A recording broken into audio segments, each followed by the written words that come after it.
বিসমিল্লাহির রহমানির রহিম। আমি সেকান্দর বক্সি ফেসবুক পেজ থেকে আপনাদের জন্য সুন্দর একটা ব্লগ নিয়ে আসলাম। আপনারা দেখতে থাকুন। আজ 28শে রমজান, ঢাকার রাস্তা অনেকটাই ফাঁকা।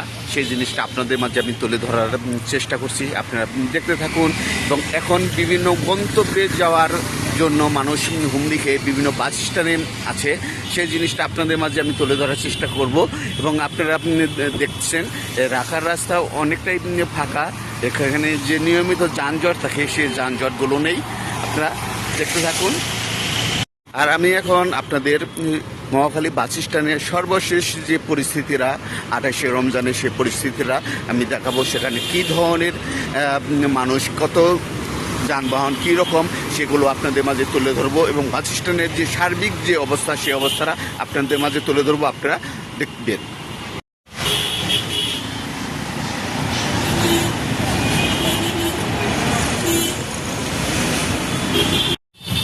আমি অলরেডি মহাখালী যে বাস স্ট্যান্ডের এরিয়ার মধ্যে প্রবেশ করেছি।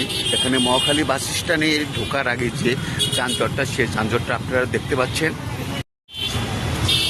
এটাই হচ্ছে মহাখালী বাস স্ট্যান্ড। মহাখালী বাস স্ট্যান্ডের যে আগে যে রাস্তা বেরোনোর যে রাস্তাটা, গাড়ি বেরোনোর যে রাস্তাটা, সেই রাস্তাটা আপনারা দেখতে পাচ্ছেন। এবং আপনাদের আমি সার্বিক যে এখানকার যে পরিস্থিতিটা, সে পরিস্থিতিটা তুলে ধরার চেষ্টা করছি। আপনারা দেখতে থাকুন। এখানে বিভিন্ন আইনশৃঙ্খলা বাহিনী এবং প্রচুর পরিমাণে যে পাবলিক, সে পাবলিকগুলো আপনারা দেখতে পাচ্ছেন। বা সবাই যার যার বাড়িতে যাওয়ার জন্য এখানে বাসের জন্য অপেক্ষা করছে। সেই জিনিসটাই আমি সেকান্দর বক্সি ফেসবুক পেজ থেকে আপনাদের মাঝে তুলে ধরার চেষ্টা করছি। আপনারা দেখতে থাকুন।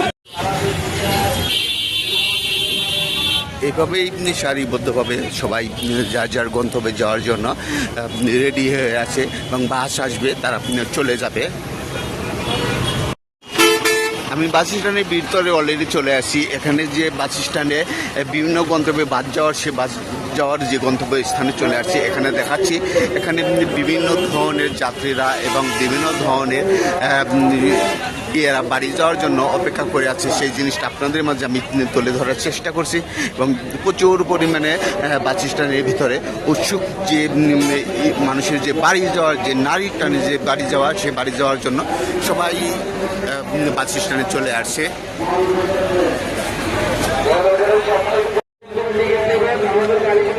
এখানে বিভিন্ন গাড়ি থেকে, বিভিন্ন কাউন্টার থেকে বলা হচ্ছে, বা এখানে বাস স্ট্যান্ড কর্তৃপক্ষের কাছ থেকে বলা হচ্ছে এখানে বেশি ভাড়া নেওয়া হচ্ছে না, কেউ কখনো বেশি ভাড়া দিবেন না।